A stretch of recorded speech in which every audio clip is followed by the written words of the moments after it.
Baiklah, sebelumnya kami ucapkan selamat pagi kepada Pak Fatoni STMMC dan Bu Melani Utari SSIM-Kom selaku dosen pengampu dari mata kuliah Manajemen Proyek Sistem Informasi. Perkenalkan, kami dari kelompok 2 dengan judul Sistem Transparansi, Kebijakan dan Anggaran Pemerintahan. Dan pada pagi hari ini akan mempresentasikan terkait tentang proyek kami. Next, berikut ini merupakan anggota kelompok kami. Saya sendiri, Claudia Teresa Sionia Sianturi, sebagai moderator beserta dengan rekan-rekan saya yaitu Muhammad Abdul Najif, Muhammad Zeki Agusman, Okta Duensia, dan Sinta Amelia Putri. Next.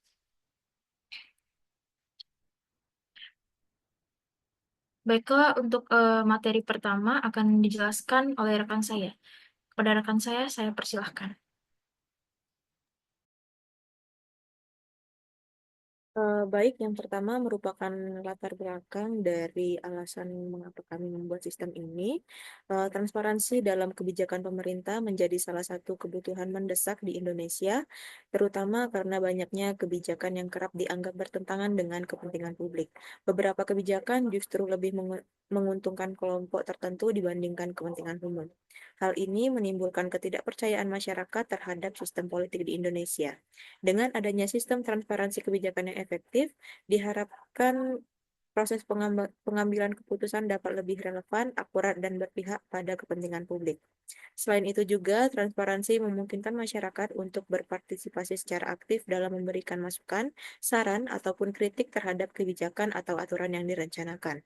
Partisipasi publik ini tidak hanya memperkuat kepercayaan masyarakat terhadap pemerintah, tetapi juga memberikan peluang bagi terciptanya kebijakan yang lebih efektif dan sesuai dengan kebutuhan masyarakat yang luas. Kemudian, pengembangan sistem transparansi kebijakan dan anggaran ini diharapkan mampu menciptakan tata kelola pemerintahan yang lebih terbuka, akuntabel, dan partisipatif. Dengan melibatkan masyarakat sebagai bagian dari pengawasan dan evaluasi, pemerintah tidak hanya dapat meningkatkan kualitas kebijakan dan anggaran, tetapi juga memperkuat hubungan kepercayaan antara rakyat dan pemimpinnya. Sistem ini juga menjadi langkah penting dalam reformasi tata kelola pemerintahan yang lebih baik, sejalan dengan upaya menciptakan Indonesia yang bersih, transparan, dan adil bagi semua lapisan masyarakat. Selanjutnya ada metode, di mana metode yang akan kami gunakan pada sistem transparansi kebijakan dan anggaran pemerintahan ini adalah metode Agile Scrum, di mana metode tersebut merupakan kerangka kerja atau pendekatan dalam pengembangan sistem yang berfokus pada kolaborasi, fleksibilitas, dan proses bertahap untuk menghasilkan sistem yang memenuhi kebutuhan pengguna dengan cepat dan efisien. Metode ini juga sangat efektif untuk pengembangan sistem transparansi kebijakan dan anggaran pemerintah karena akan lebih fleksibel dan mampu menyesuaikan dengan perubahan.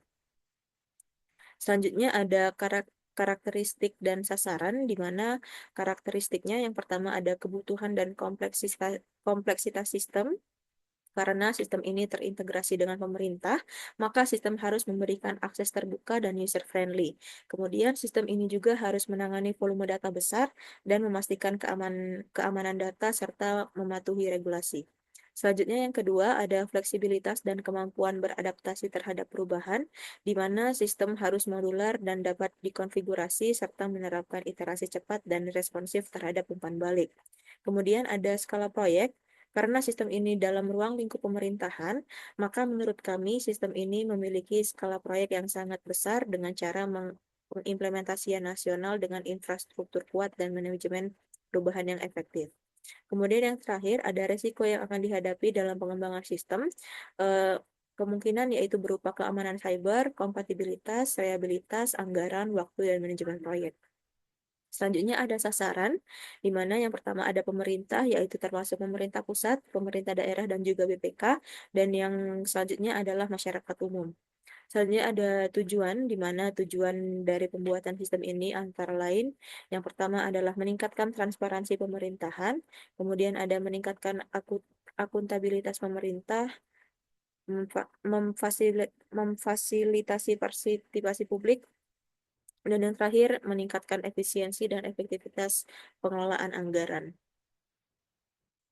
Selanjutnya merupakan Work Breakdown Structure atau WBS, di mana berikut ini merupakan WBS yang akan kami gunakan untuk menunjukkan tahapan-tahapan dalam pengembangan proyek kali ini, di mana tahapan pertama yaitu merupakan investigasi awal, kemudian tahapan kedua yaitu analisis masalah, kemudian tahapan ketiga adalah analisis kebutuhan, lalu ke tahapan keempat yaitu analisis keputusan, tahapan kelima yaitu desain, tahapan keenam yaitu konstruksi, dan yang terakhir yaitu tahapan implementasi.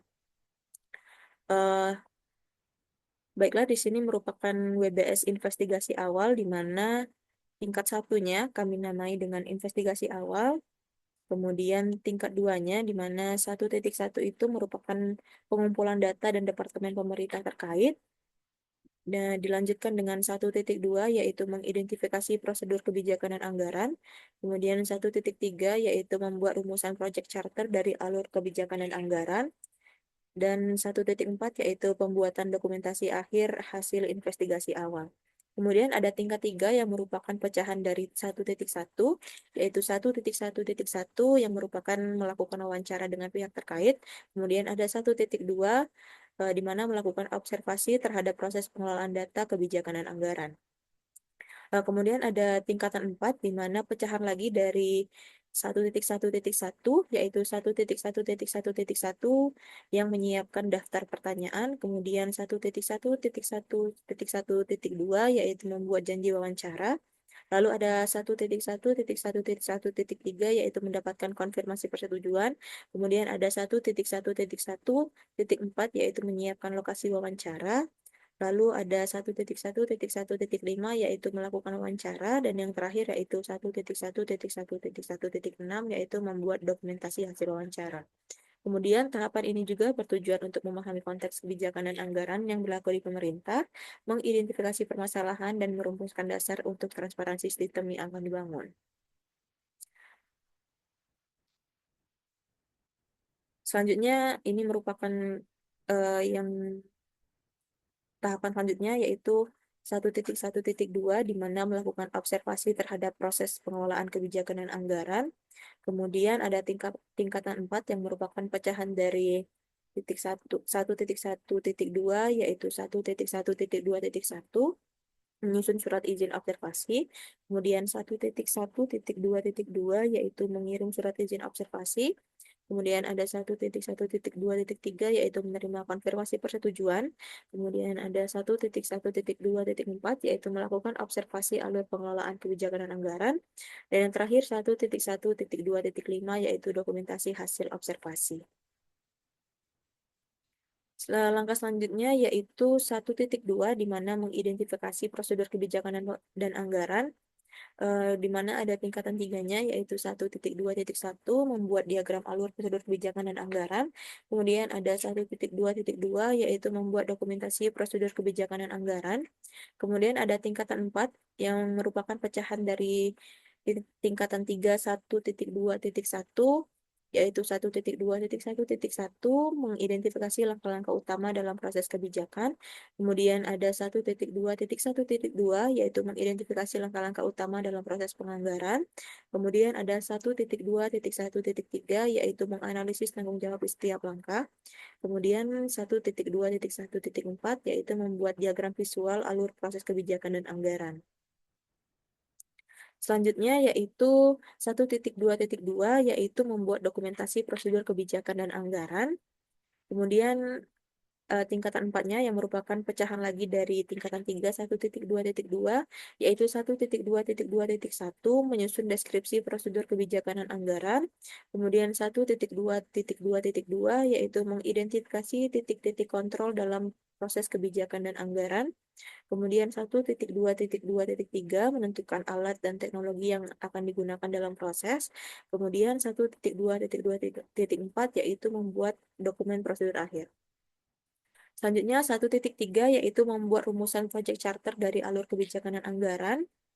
Kemudian tingkatan tiganya yaitu 1.3.1 peluang optimalisasi dalam transparansi kebijakan dan anggaran. 1.3.2 permasalahan dalam kebijakan dan pengelolaan anggaran. Kemudian 1.3.3 yaitu lingkup proyek terkait transparansi kebijakan dan anggaran. Lalu 1.3.4 estimasi biaya proyek transparansi kebijakan dan anggaran.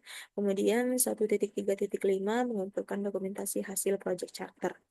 Lalu adapun tingkatan 4-nya yang merupakan pecahan dari tingkatan 3 1.3.1 yaitu 1.3.1.1 menganalisis peluang peningkatan transparansi dalam proses kebijakan. Kemudian ada 1.3.1.2 yaitu menganalisis peluang peningkatan transparansi dalam proses anggaran. Kemudian ada 1.3.1.3 merumuskan rekomendasi peluang perbaikan. Kemudian ada 1.3.1.4 yang merupakan membuat dokumentasi peluang transparansi. Selanjutnya ada 1.3.2 permasalahan dalam kebijakan dan pengelolaan anggaran. Kemudian ada tingkatan 4-nya yang merupakan pecahan lagi dari 1.3.2 yaitu 1.3.2.1 menganalisis hambatan pada kebijakan yang mempengaruhi transparansi. Kemudian 1.3.2.2 menganalisis hambatan dalam proses pengelolaan anggaran. 1.3.2.3 mengidentifikasi penyebab masalah transparansi. Kemudian 1.3.2.4 membuat dokumentasi masalah transparansi.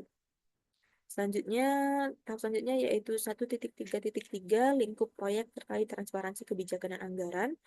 Kemudian ada tingkatan 4-nya, 1.3.3.1 mengidentifikasi area prioritas yang perlu diperbaiki. Kemudian 1.3.3.2 menetapkan sasaran transparansi yang ingin dicapai. Dan selanjutnya 1.3.3.3 merumuskan batasan proyek. Kemudian 1.3.3.4 membuat dokumentasi lingkup proyek. Selanjutnya 1.3.4 yaitu estimasi biaya proyek transparansi kebijakan dan anggaran. Kemudian ada 1.3.4.1 mengidentifikasi kebutuhan sumber daya proyek. Kemudian 1.3.4.2 menghitung estimasi biaya implementasi teknologi. Kemudian 1.3.4.3 menghitung biaya operasional dan pelatihan. Kemudian 1.3.4.4 membuat laporan estimasi biaya. Selanjutnya 1.3.5 mengumpulkan dokumentasi hasil project charter. Lalu ada tingkatan 4-nya yaitu 1.3.5.1 yaitu dokumentasi peluang transparansi.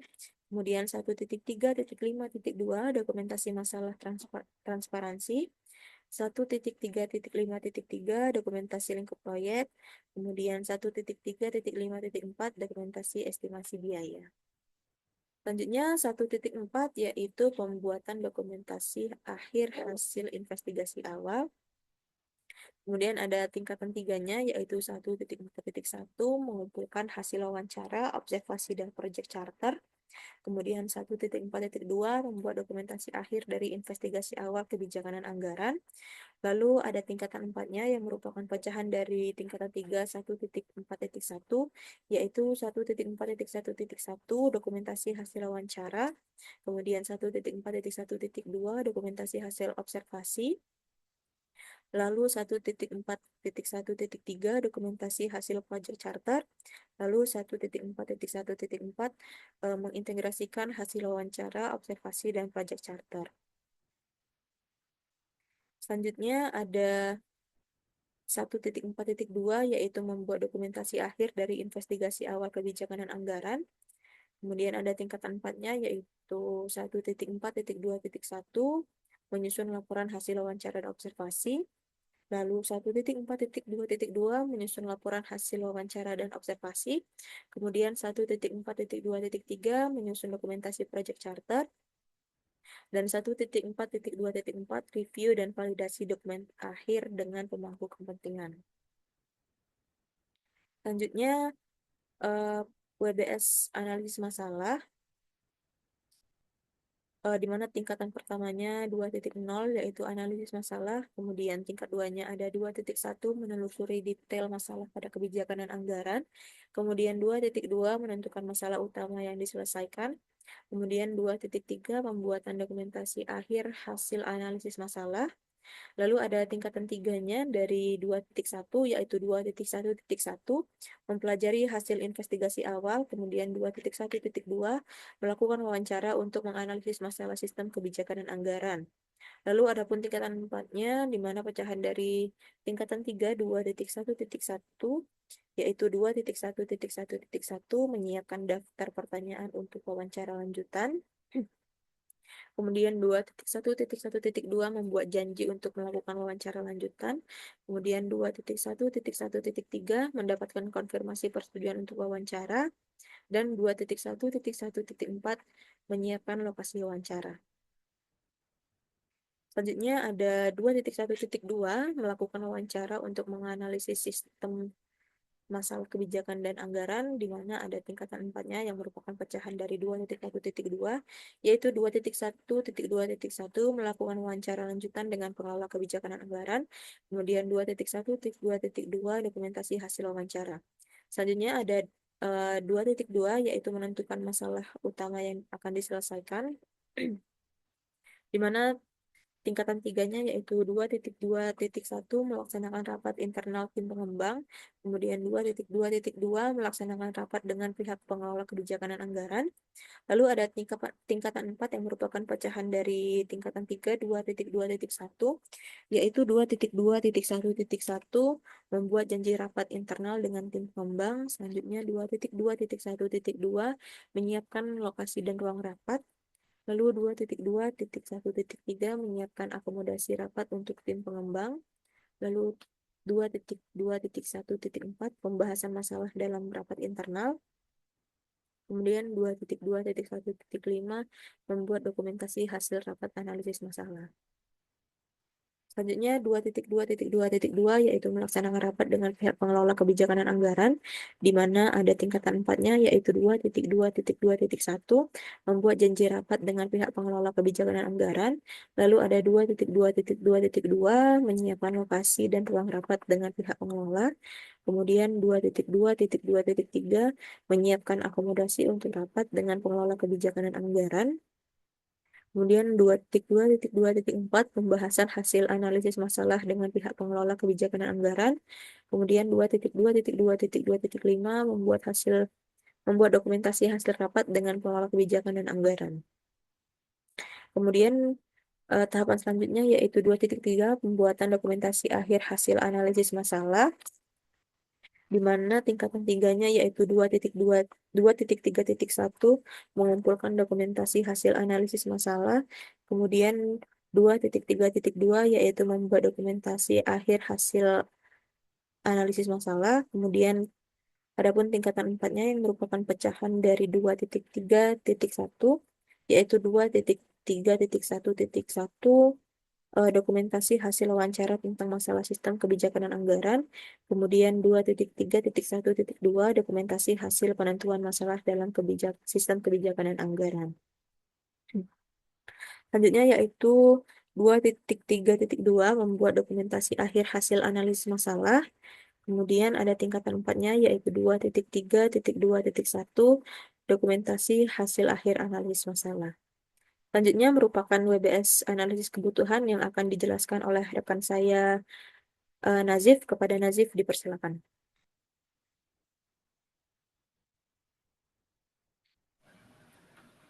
Baik, selanjutnya adalah 3.0 analisis kebutuhan. Jadi proses ini terdiri dari beberapa tahapan. Tingkat pertama yaitu 3.0 analisis kebutuhan. Tingkat kedua 3.1 mengumpulkan data untuk analisis kebutuhan sistem. 3.2 menentukan kebutuhan sistem transparansi kebijakan dan anggaran. 3.3 pembuatan dokumentasi hasil akhir analisis kebutuhan. Di tingkat tiganya ada 3.1.1 mempelajari dokumentasi hasil investigasi awal. 3.1.2 mempelajari dokumentasi hasil analisis masalah. 3.1.3 melakukan wawancara dengan pemangku kepentingan. Selanjutnya ada di tingkat 4 yaitu 3.1.1 mengkaji dokumen investasi masalah transparansi kebijakan. 3.1.1.2 meninjau laporan awal proses dan alur sistem yang ada. Selanjutnya 3.1.1.3 mengidentifikasi area kelemahan dalam sistem transparansi.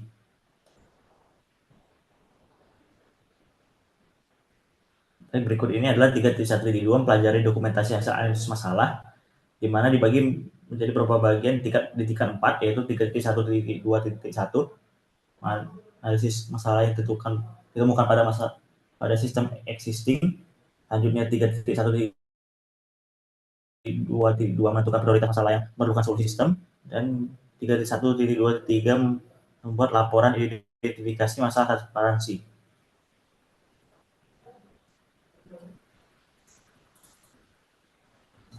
Berikut ini adalah 3.1.3 melakukan wawancara dengan pemangku kepentingan.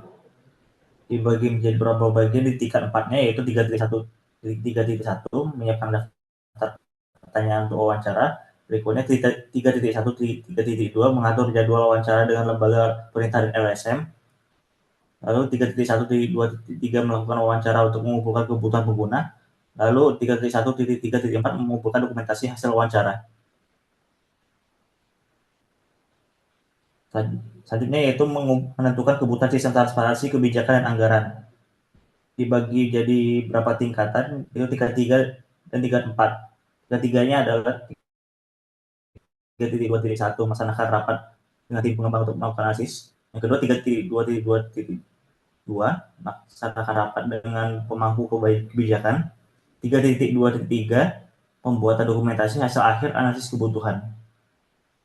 Di tingkat 4-nya ada 3.2.1.1 membahas keputusan fungsional sistem dengan tim pengembang. 3.2.1.2 mendefinisikan fitur utama yang dibutuhkan. 3.2.1.3 membuat backlog untuk kebutuhan fungsional.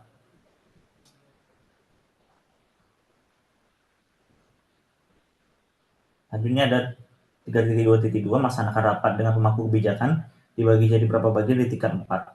Yaitu 3.2.2.1 menyiapkan agenda dan lokasi rapat dengan pemangku kebijakan. 3.2.2.2 mengidentifikasi kebutuhan fungsional sistem. Lalu 3.2.2.3 mendokumentasikan hasil diskusi tentang kebutuhan fungsional.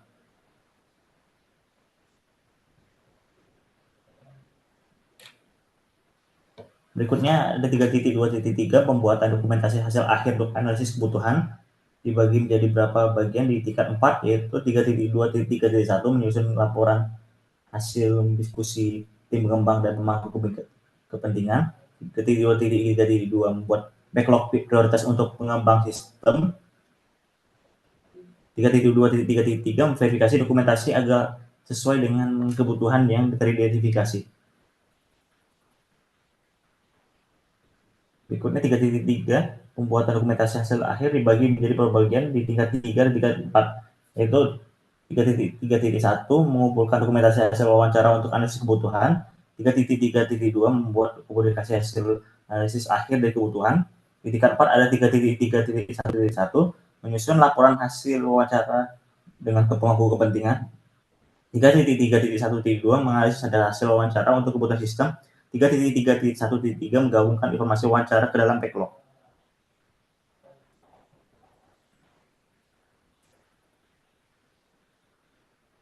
Lalu berikutnya 3.3.2 membuat dokumentasi hasil akhir analisis dari kebutuhan, dibagi jadi beberapa bagian di tingkat 4, yaitu 3.3.2.1 menyusun laporan akhir yang mencakup seluruh kebutuhan fungsional dan non-fungsional.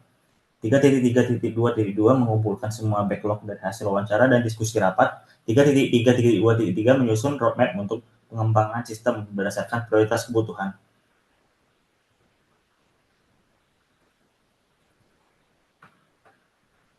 Selanjutnya akan dijelaskan oleh rekan saya.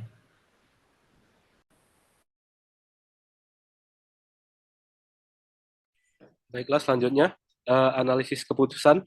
Yang pertama, 4.0 ada analisis keputusan. Selanjutnya, tingkat 2. Yang pertama ada mengumpulkan data terkait keputusan dalam transparansi kebijakan dan anggaran. Selanjutnya 4.2 merumuskan kandidat kebijakan yang akan diterapkan. Selanjutnya 4.3 menentukan tingkat kelayakan kebijakan dan transparansi anggaran. Selanjutnya 4.4 evaluasi keputusan kebijakan terpilih.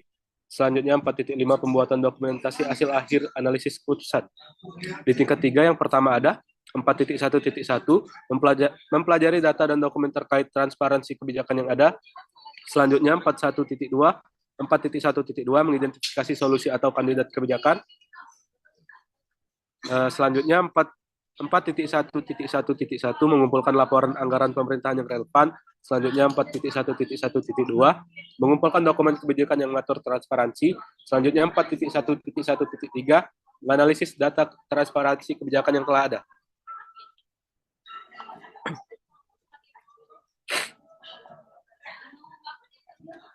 Selanjutnya 4.1.2 mengidentifikasi solusi atau kandidat kebijakan.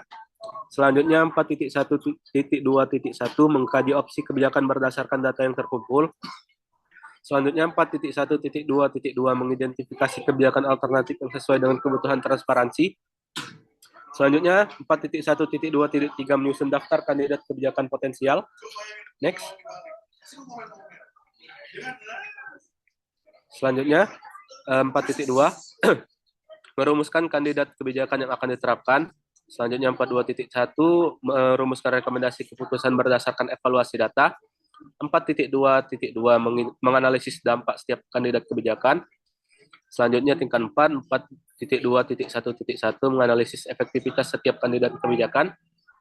Selanjutnya 42.1.2 menyusun rekomendasi awal berdasarkan analisis. Selanjutnya 4.2.1.3 menyiapkan dokumen rekomendasi untuk evaluasi lebih lanjut.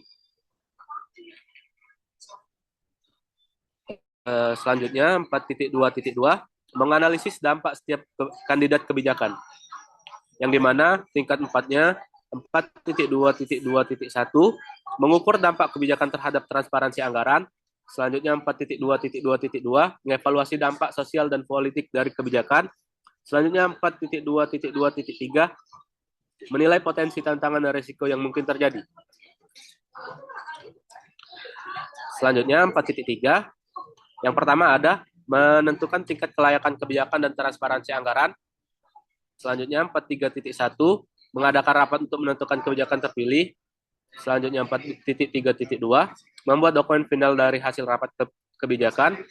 Dan terakhir tingkat 4, 4.3.1.1 menyusun agenda dan jadwal rapat untuk pemilih kebijakan. Selanjutnya nomor 2 menyiapkan materi presentasi untuk rapat. Dan yang terakhir 4.3.1.3 melakukan diskusi dengan pemangku kepentingan untuk pemilihan kebijakan. Next. Selanjutnya 4.3.2 membuat dokumen final dari hasil rapat kebijakan. Pecahannya 4.3.2.1 menyusun hasil keputusan dari rapat kebijakan. 4.3.2.2 menyusun dokumentasi kelayakan kebijakan terpilih. Selanjutnya 4.3.2.2 menyusun dokumentasi kelayakan kebijakan terpilih. Selanjutnya 4.4 evaluasi keputusan kebijakan terpilih. 4.4.1 melakukan analisis kelayakan kebijakan yang dipilih terkait transparansi anggaran. Selanjutnya 4.4.2 menyusun laporan akhir untuk dipresentasikan kepada pemangku kebijakan. Selanjutnya 4.4.1 melakukan studi kelayakan teknis terkait kebijakan pemilih. 4.4.1.2 menganalisis dampak kebijakan terpilih terhadap alokasi anggaran.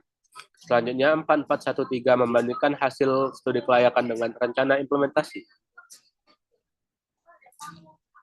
Selanjutnya 4.4.2 menyusun laporan akhir untuk dipresentasikan kepada pemangku kebijakan. Pecahannya 4.4.2.1 mengumpulkan semua hasil analisis dan keputusan. 4.4.2.2 menyusun laporan akhir kebijakan transparansi anggaran. 4.4.2.3 mempersiapkan presentasi untuk pemangku kebijakan dan publik. Selanjutnya 4.5 pembuatan dokumentasi hasil akhir analisis keputusan. Selanjutnya mengumpulkan 4.5.1 mengumpulkan dokumentasi hasil akhir analisis kebutuhan. Selanjutnya 4.5.2 membuat dokumentasi final hasil analisis keputusan. Selanjutnya 4.5.1 mengumpulkan hasil studi dan analisis kebijakan transparansi. Selanjutnya 4.5.1.2 mengumpulkan dokumen rapat dan keputusan akhir. Selanjutnya 4.5.1.3 menyusun daftar risiko dan mitigasi kebijakan terpilih. Selanjutnya 4.5.2 membuat dokumentasi final hasil analisis keputusan. Selanjutnya 4.5.2.1 menyusun dokumen final kebijakan terpilih. 4.5.2.2 menyusun rencana implementasi kebijakan transparansi. Selanjutnya 4.5.2.3 mengarsipkan semua dokumen keputusan untuk referensi di masa depan. Baiklah, diagram selanjutnya akan dijelaskan oleh rekan saya.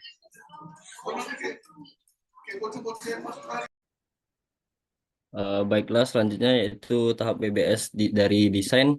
Di sini terdapat 4 tingkatan. Yang pertama ada tingkat 1 yaitu desain, eh, terbagi menjadi 3 bagian, yaitu yang pertama ada perancangan user experience, yang kedua ada desain antar pengguna, yang ketiga ada arsitektur website. Dan untuk tingkat ketiga dan keempat yaitu terdiri dari bagian dari 5.1 yaitu yang pertama 511 yaitu pengembangan alur navigasi, yang kedua ada optimalisasi pengalaman pengguna. Selanjutnya dijabarkan lagi yaitu ada 3 tahapan, yaitu yang pertama ada peta perjalanan pengguna, yang kedua ada alur navigasi sederhana, dan yang ketiga ada skenario pengguna. Next. Selanjutnya yaitu di tahap 512 yaitu optimalisasi pengalaman pengguna, terdiri dari 3 tahapan, yaitu yang pertama ada desain responsif, yang kedua ada aksesibilitas untuk difabel, dan yang ketiga ada fitur pencarian efisien. Next. Selanjutnya tahap kedua yaitu 5.2 yaitu desain antarmuka pengguna atau UI, terdiri dari yang pertama ada desain visual halaman utama dan desain halaman detail kebijakan dan anggaran.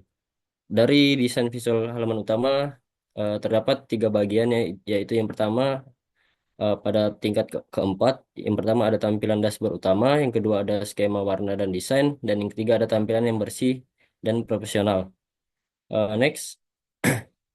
Selanjutnya yaitu tahap 522 yaitu desain halaman detail kebijakan dan anggaran. Di sini terbagi antara 3 bagian, yaitu di tingkat 4. Yang pertama ada tata letak informasi kebijakan, yang kedua ada desain tabel anggaran, yang ketiga ada grafik interaktif anggaran. Selanjutnya yaitu tahap kedua dari 5.3 yaitu yang pertama ada desain backend dan database, terbagi menjadi 3 bagian di tingkat 4, yaitu yang pertama ada pengelolaan konten, yang kedua ada desain basis data, dan yang ketiga ada integrasi API. Next.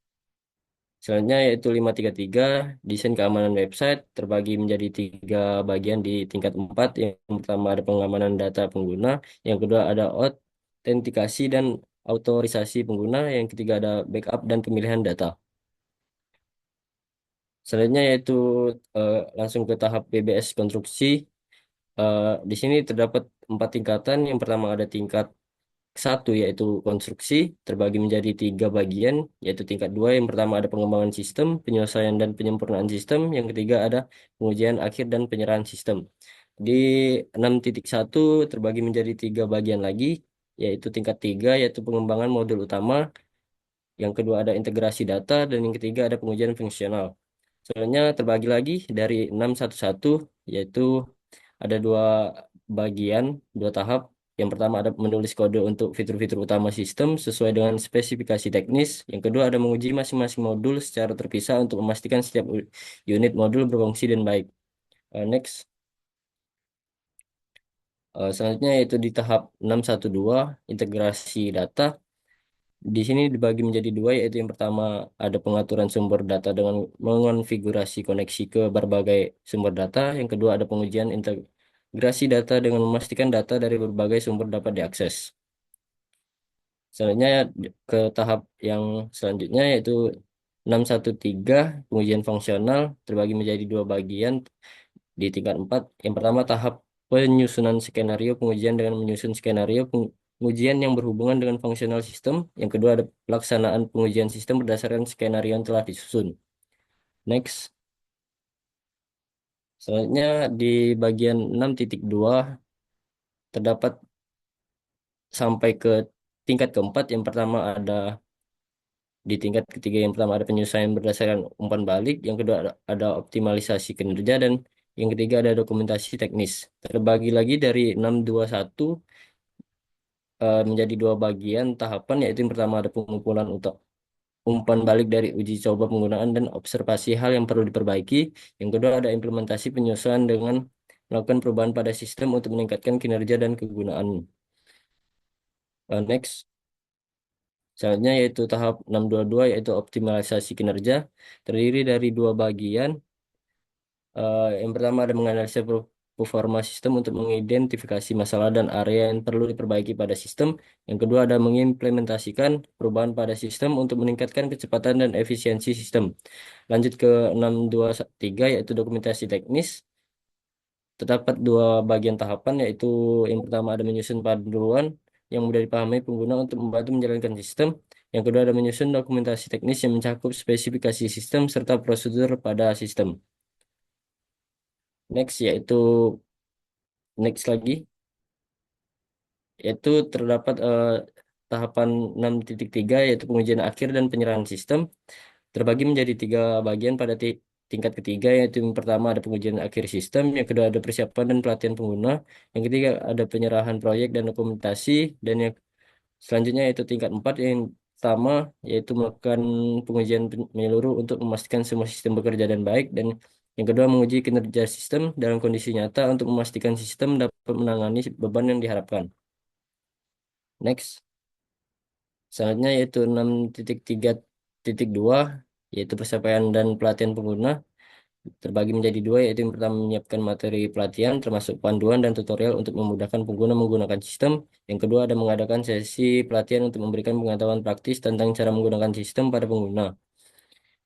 Selanjutnya tahap ke-6.3.3 penyerahan proyek dan dokumentasi, terbagi menjadi dua lagi di tingkat keempat. Yang pertama ada menyerahkan sistem secara resmi kepada klien dan memastikan semua komponen telah diserahkan. Yang kedua ada menyediakan dokumentasi akhir dan laporan status proyek yang mencakup informasi penting tentang sistem dan proses pelaksanaan proyek. Next. Baiklah, untuk tahap yang terakhir yaitu implementasi akan dijelaskan oleh rekan saya. Baiklah, untuk yang selanjutnya merupakan WBS implementasi.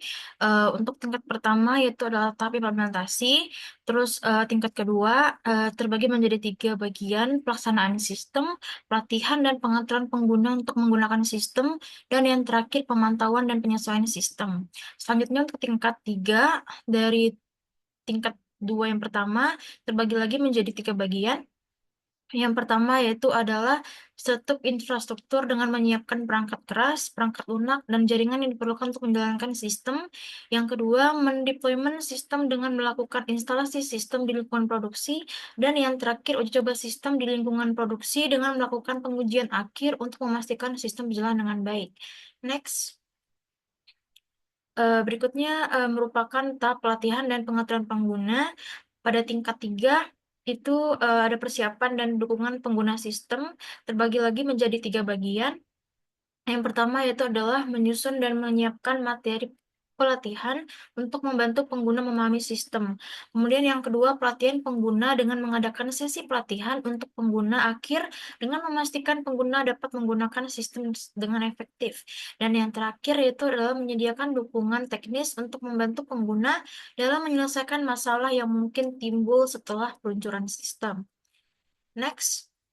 Berikutnya merupakan tahap pemantauan dan penyesuaian sistem. Pada tingkat 3, pemantauan, penyesuaian, dan pelaporan sistem terbagi lagi menjadi tiga bagian, yaitu memantau kinerja sistem secara berkelanjutan untuk mengidentifikasi masalah pada sistem, kemudian mengumpulkan umpan balik dari pengguna untuk melakukan penyesuaian guna meningkatkan penggunaan secara efektif. Dan yang terakhir yaitu adalah menyusun laporan terkait implementasi sistem untuk pemeliharaan dan pengembangan untuk kedepannya. Kemudian ini merupakan bagian text activity dari WBS yang telah kami buat sebelumnya. Dimulai dari tahap pertama, bisa kita lihat pada gambar. Di sini memuat tentang nama teks kegiatan, SDM pelaksana, kemudian ada peralatan yang digunakan, kemudian biaya perjalanan jika ada, dan lama waktu pengerjaan. Jadi berdasarkan WBS yang telah dibuat sebelumnya, di sini kami membuat kode teks kegiatan dari WBS pertama sampai WBS yang ketujuh. Next. Oke, baiklah. Kemudian untuk bagian organisasi proyek akan dijelaskan oleh rekan saya. Baiklah, terima kasih sebelumnya. Di sini saya akan menjelaskan dari bab organisasi pengelolaan proyek. Yang pertama akan menjelaskan bagian organisasi pengelolaan proyek. Di sini yang pertama ada terdiri dari stakeholder, laju ke product owner, Lanjut ke manajer proyek. Dari manajer proyek terbagi menjadi 3 tim, yaitu tim manajemen, tim pengembang, dan tim monitoring. Bisa di next langsung ke anggaran. Baiklah, ini merupakan estimasi anggaran per task. Dari yang pertama ada analisis, yang pertama ada investigasi awal, yang kedua ada, bisa di next. Yang kedua ada analisis masalah, dan yang ketiga ada analisis kebutuhan, dan yang keempat ada analisis keputusan, yang kelima ada desain, yang keenam ada konstruksi, dan yang ketujuh ada implementasi. Bisa langsung ke total estimasi anggarannya. Baiklah, berikut merupakan total keseluruhan dari tiap proses. Yang pertama ada investigasi awal dengan total 154.550.000, dan yang kedua ada analisis masalah dengan total 53.200.000, dan yang ketiga ada analisis kebutuhan dengan total 41.300, dan yang keempat ada analisis keputusan dengan total 55.200.000, dan yang kelima ada desain dengan total 56 juta, dan yang keenam ada konstruksi dengan total 168.050.000, dan yang ketujuh yang terakhir yaitu implementasi dengan total 136.900. Jadi total keseluruhannya mencakup 665.200. Selanjutnya yaitu estimasi anggaran per kategori. Jadi dikumpulkan per komponen biaya. Yang pertama ada biaya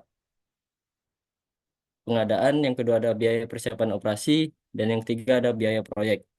Jadi untuk total keseluruhan dari biaya pengadaan yaitu 21.600.000, dan yang kedua biaya persiapan operasi dengan total 128.600, dan yang ketiga ada biaya proyek dengan total 515 juta. Jadi totalnya balance dari estimasi anggaran per tax tadi yaitu 665.200. Bisa di next. Baiklah, untuk tabel urutan dan waktu kegiatan penjadwalan akan dijelaskan oleh rekan saya.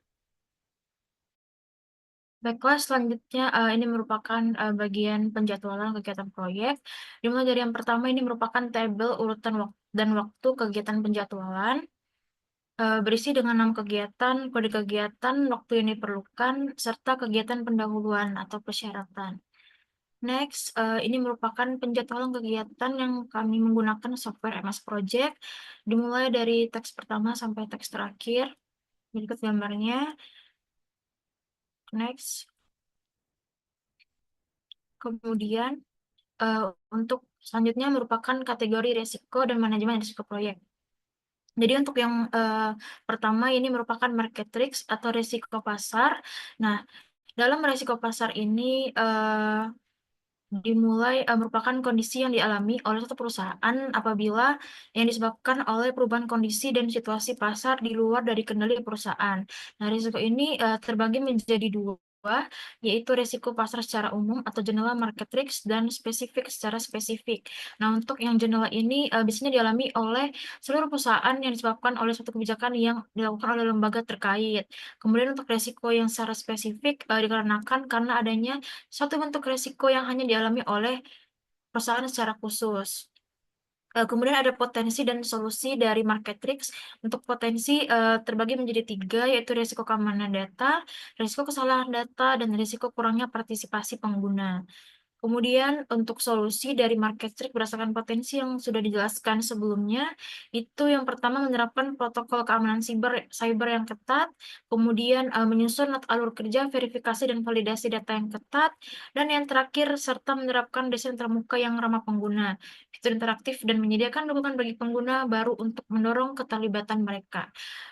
Untuk selanjutnya, financial risk akan dijelaskan oleh rekan saya. Baiklah, terima kasih sebelumnya. Di sini akan menjelaskan financial risk atau risiko keuangan. Risiko keuangan adalah kemungkinan terjadinya kerugian finansial yang dapat memengaruhi stabilitas keuangan suatu organisasi atau proyek. Jadi dalam konteks resiko finansial terdapat potensi dan solusi tentunya. Yang pertama yaitu potensi terdiri dari beberapa eh, resiko, yaitu yang pertama ada resiko pembengkakan biaya implementasi. Di sini ketidakakuratan estimasi biaya awal dapat menyebabkan pembengkakan anggaran selama proses implementasi, terutama jika ada penyesuaian tambahan yang diperlukan untuk memenuhi kebutuhan sistem atau permintaan dari pengguna. Yang kedua ada resiko ketergantungan pada pendanaan eksternal, yaitu dengan sistem yang mengandalkan sumber dana dari luar seperti hibah atau dukungan dari lembaga tertentu, mungkin menghadapi resiko jika alokasi dana berkurang atau dihentikan secara mendadak. Yang ketiga ada resiko biaya pemeliharaan dan pengembangan. Setelah implementasi, sistem mungkin memerlukan biaya pemeliharaan dan pengembangan berkelanjutan untuk memperbarui fitur keamanan, memperbaiki bug, atau menyesuaikan dengan perubahan kebijakan. Dan yang keempat ada risiko pengembalian investasi yang rendah. Jadi jika pengguna sistem oleh masyarakat atau instansi pemerintah tidak optimal, maka pengembalian investasi atau ROI bisa lebih rendah dari yang diharapkan. Eh, Selanjutnya yang terakhir yaitu potensi risiko pengeluaran yang tidak terdeteksi untuk keamanan cyber, yaitu biaya untuk keamanan cyber seperti perbaruan perangkat lunak atau mitigasi serangan cyber bisa membengkak jika ada peningkatan ancaman cyber atau celah keamanan yang ditemukan. Selanjutnya, penjelasan dari solusi, terdapat beberapa solusi, yaitu yang pertama melakukan perencanaan anggaran yang cermat dengan mengidentifikasi kebutuhan biaya awal dan potensi biaya tambahan. Yang kedua, ada mengembangkan strategi pendanaan yang berkelanjutan dengan merencanakan sumber dana alternatif. Yang ketiga, ada menyusun anggaran pemeliharaan tahunan yang memadai dan memastikan adanya alokasi dana untuk pembaruan sistem. Dan yang terakhir, yaitu melakukan sosialisasi dan edukasi publik serta meningkatkan keterlibatan pengguna agar sistem digunakan secara maksimal. Next. Selanjutnya, yang terakhir menyusun rencana anggaran khusus untuk keamanan cyber yang cakup pembaruan perangkat lunak dan audit keamanan rutin, melakukan pemantauan terus-menerus pada potensi ancaman dan berinvestasi dalam teknologi yang proaktif mendeteksi dan merespon ancaman. Mungkin untuk materi selanjutnya akan dijelaskan oleh rekan saya. Baiklah, terima kasih. Selanjutnya yaitu teknologi risk atau resiko teknologi, di mana merupakan resiko atau potensi masalah yang terkait dengan penggunaan atau ketergantungan pada teknologi dalam pelaksanaan suatu proyek. Dalam hal ini, teknologi bisa mencakup perangkat keras atau hardware, perangkat lunak atau software, sistem atau infrastruktur digital yang digunakan untuk mendukung proses pengembangan atau implementasi proyek. Kemudian ada potensi, terdapat empat potensi. Yang pertama ada keamanan cyber, karena sistem ini berfokus pada transparansi anggaran dan kebijakan pemerintah yang lumayan sensitif, maka menurut kami akan ada risiko tinggi terhadap serangan cyber, misalnya peretasan data dan adanya malware. Kemudian yang kedua yaitu reliabilitas sistem dan skalabilitas, karena sistem ini akan diakses oleh publik, terutama dalam memantau kebijakan anggaran, maka bisa terjadi peningkatan penggunaan yang signifikan dalam waktu yang singkat. Kemudian yang ketiga, keterbatasan keahlian teknologi, eh, di mana tim mungkin kekurangan tenaga ahli atau pelatihan untuk mengoperasikan dan memelihara teknologi yang digunakan.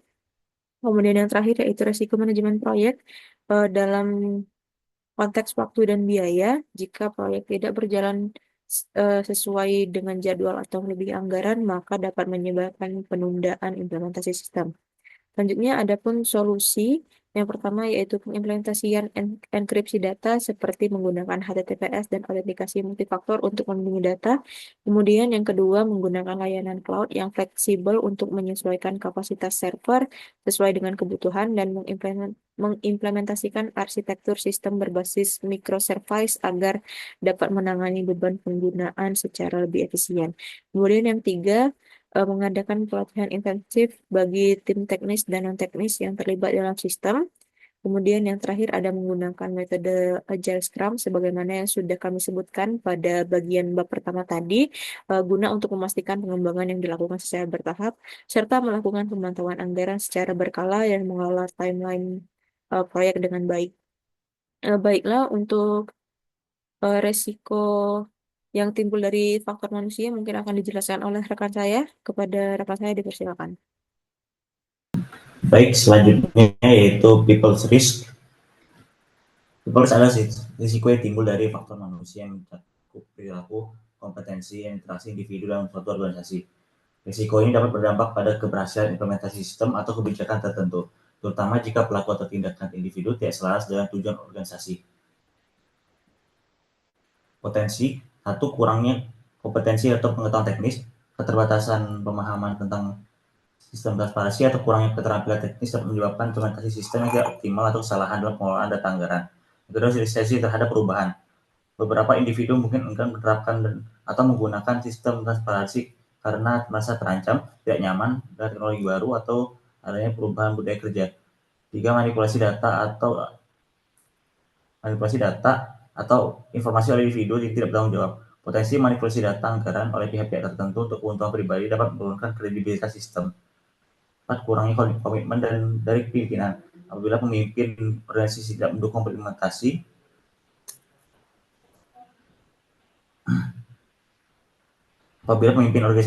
implementasi sistem transparansi, maka karyawan juga cenderung tidak akan berkomitmen penuh.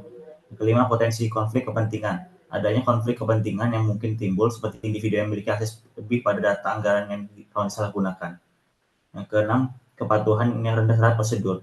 Beberapa individu mungkin tidak patuh atau mengabaikan prosedur terkait transparansi, seperti tidak mencatat transaksi dengan benar. Berikutnya, minimnya kesadaran dan pemahaman tentang etika transparansi. Tidak semua pegawai menyadari pentingnya integritas dan etika dalam transparansi kebijakan dan anggaran, sehingga ada risiko pelanggaran etika. Solusi, memberikan pelatihan rutin pada seluruh pegawai terkait tentang pentingnya transparansi anggaran dan penggunaan sistem, mengadakan program sertifikasi kompetensi untuk memastikan bahwa pengguna mengetahui pengetahuan yang memadai tentang sistem, menerapkan program manajemen perubahan yang melibatkan komunikasi efektif tentang manfaat transparansi, mendorong keterlibatan pegawai dalam pengembangan dan penerapan sistem untuk menciptakan rasa miliki atau ownership, menerapkan sistem audit internal dan eksternal secara berkala, menerapkan kebijakan yang mewajibkan seluruh elemen organisasi untuk terlibat aktif dalam sistem transparansi, membuat kebijakan ketat mengenai pembatasan akses sehingga hanya pihak yang berwenang dapat mengakses data tertentu, mengadakan inspeksi rutin terhadap ketaatan prosedur transparansi, mengintegrasikan nilai-nilai etika transparansi dalam budaya organisasi melalui komunikasi yang konsisten dan insentif positif bagi pegawai yang menunjukkan integritas tinggi.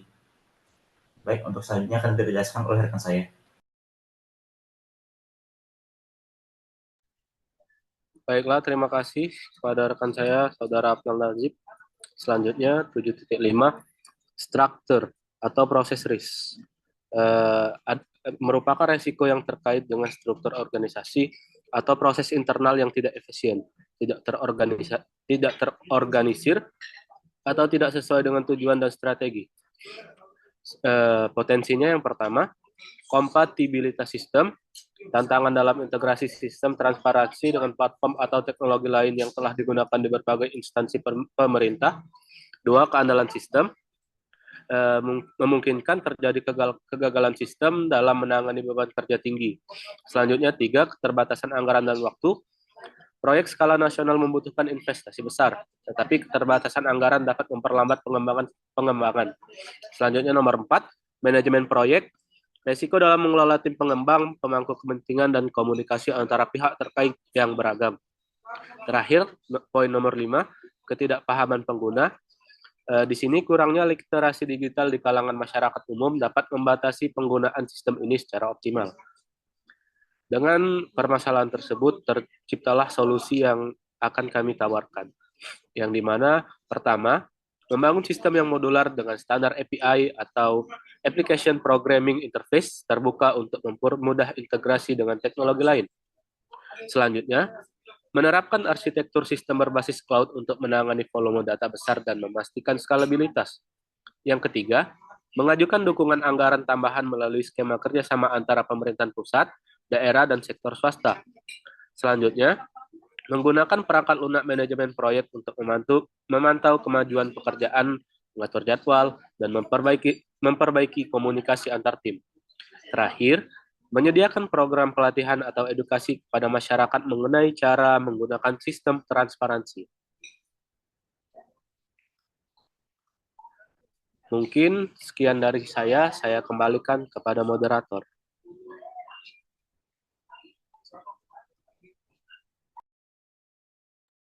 Baiklah, mungkin cukup sekian presentasi dari kelompok kami mengenai sistem transparansi dan penjagaan anggaran, dimulai dari tahap awal, dari tujuan hingga sampai ke kategori risiko dan manajemen risiko.